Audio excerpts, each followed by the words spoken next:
దేవంచేరు గ్రామంలో చక్కటి doctor BR Ambedkar గారు విగ్రహాన్ని, బాబు జగజ్జీవనరావు విగ్రహాన్ని ఏర్పాటు చేసినటువంటి జక్కంపూడి గణేష్ గారికి ఈ సభా వేదిక తరపున హృదయపూర్వక వందనాలు తెలియజేసుకుంటున్నాను.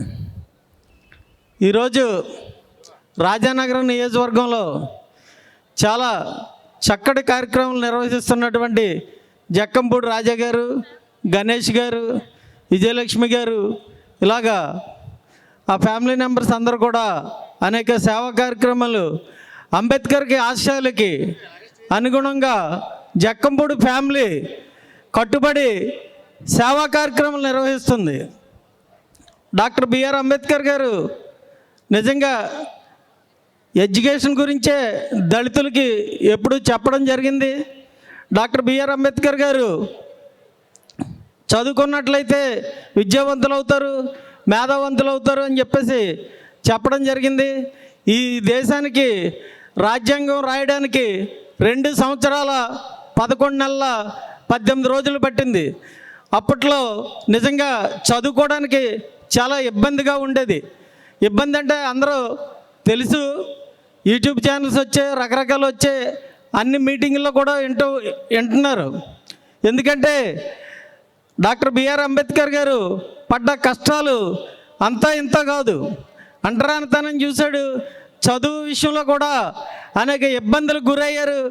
అంటే నాకు ఇచ్చిన సమయం 5 నిమిషాలు కాబట్టి హెడ్లైన్స్ లాగే చెప్పేసి వదిలేస్తాను, తప్పట్లు కొట్టకండి. ఎందుకంటే ఈరోజు నిజంగా చాలా అదృష్టం. జగన్మోహన్ రెడ్డి గారు వచ్చిన తర్వాత ఎడ్యుకేషన్లో మార్పు తీసుకొచ్చారు. ఎడ్యుకేషన్లో నెంబర్ 1 మార్పు తీసుకొచ్చారు. అంబేద్కర్ గారు ఆశయాలకు అనుగుణంగా జగన్మోహన్ రెడ్డి గారు ఇంగ్లీష్ మీడియాన్ని ఏర్పాటు చేశారు. ఇంగ్లీష్ మీడియం ఈవేళ దళిత సోదరులు అందరూ కూడా ఇంగ్లీష్ మీడియంలో పిల్లల్ని చక్కగా జాయిన్ చేసుకోండి, చక్కటి విద్యని అనుభవిస్తున్నారు. చంద్రబాబు నాయుడు గారి పరిస్థితి చూసినట్లయితే గతంలోనూ దళితుడిగా పుట్టడమే దరిద్రం అన్నాడు. ఆ దరిద్రుడు ఆడో పెద్ద దరిద్రుడు చంద్రబాబు నాయుడు. ఆడికి తోడేమో పవన్ కళ్యాణ్ గాడు, ఈడో దరిద్రుడు. ఇద్దరు దరిద్రులు కలిపి మన ఆంధ్ర రాష్ట్రానికి భ్రష్టు పట్టిస్తున్నారు. వీళ్ళు ఎలాగా అకరెత్తిగానే పోతారని చెప్పేసి సభాముఖంగా తెలియజేస్తున్నాను. అంబేద్కర్ గారు రిజర్వేషన్లు ప్రవేశపెట్టేటప్పుడు అనేక ఇబ్బందులు అగ్రవర్ణాలతోని, రాజ్యాంగ నిపుణులతోని 7 కమిటీ ఉంటే ఆ కమిటీలోనూ రిజర్వేషన్ల కోసం చాలా పోరాటం చేశారు డాక్టర్ బిఆర్ అంబేద్కర్ గారు.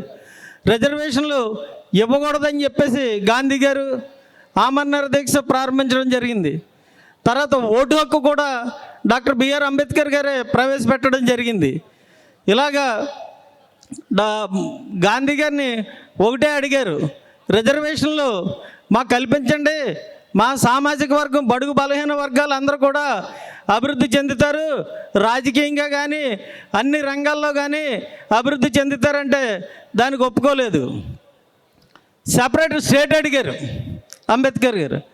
వీళ్ళందరూ కూడా సెపరేట్ స్టేట్ కానీ ఇస్తే మరో టెర్రరిస్టులు, నక్సలైట్లాగా ఉంటుంది వీళ్ళ వ్యవస్థ అని చెప్పేసి ఆ సెపరేట్ స్టేట్ కూడా ఇవ్వడానికి కూడా అంగీకరించలేదు. ఇలాంటి దౌర్భాగ్య పరిస్థితుల్లో ఆఖరికి గాంధీ గారు ఏం చేశారంటే రిజర్వేషన్లకి ఒప్పుకున్నారు. తర్వాత మహాత్మా గాంధీ, ఈ గాంధీ గారు నిజంగా అర్థశాస్త్రం మీద అవగాహన లేదు, ఏమీ లేదు. 100 రూపాయల నోట్ల మీద, కరెన్సీ నోట్ల మీద గాంధీ గారు ముద్ర వేస్తున్నారు.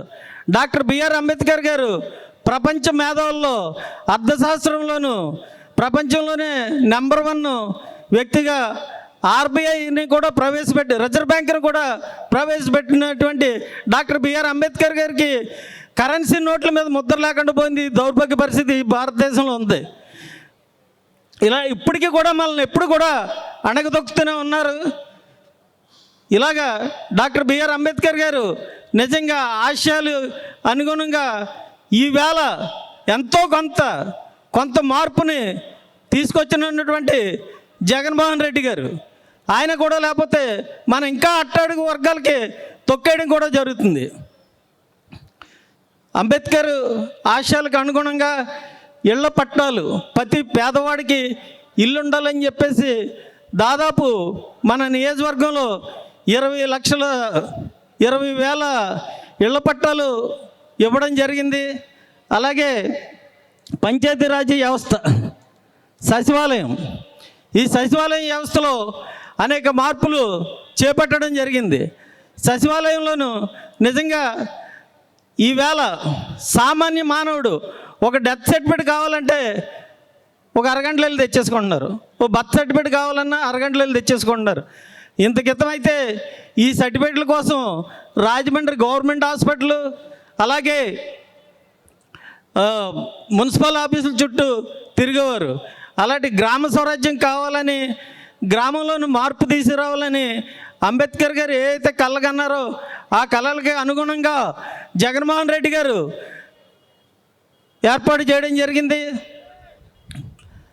ఇంకా జక్కంపూడి వారి కుటుంబాన్ని గురించి ఆలోచిస్తే జక్కంపూడి గణేష్ బాబు నిజంగా ఆయన ఏదన్నా చెప్తే కరెక్ట్గా చేస్తాడు. జక్కంపూడి గణేష్ గారు నిజంగా డబ్బులు లేకపోయినా ఒంటి మీద గుడ్లను అమ్మేసైనా సరే ఏదైనా సమస్యని పరిష్కారం చేయడానికి ముందుంటారు ఆయన. నాకు తెలుసు, నా విషయంలోనూ చాలా ఒక ఫైనాన్స్ మ్యాటర్లోను, రియల్ ఎస్టేట్ నన్ను అన్యాయం చేస్తే ఆ విషయంలోనూ చాలా దిక్కులు తిరిగాను. ఎందుకని చెప్పేసి అరగంటలో జక్కంపూడి గణేష్ గారు చేయడం జరిగింది. అలాగే ఒక పాస్టర్ గారు ఏఎల్సి లూథరన్ చర్చ్ పాస్టర్ గారు తాడేపల్లిగూడెంలో యాక్సిడెంట్ అయితే వెంటనే ఫోన్ చేశాను జక్కంపూడి గణేష్ గారికి, అన్న తీసుకొచ్చేయండి, ఆరోగ్యశ్రీ రావడం లేట్ అవుతుందంటే, ఆరోగ్యశ్రీ రాకపోయినా నేనున్నాను, వెంటనే ఫోన్ చేస్తాను, ముందు ఆపరేషన్ చేసేయండి అన్నారు. ఆయనకి అంత డేరింగ్ చేయడం ఏమో అర్థం అవ్వలేదు.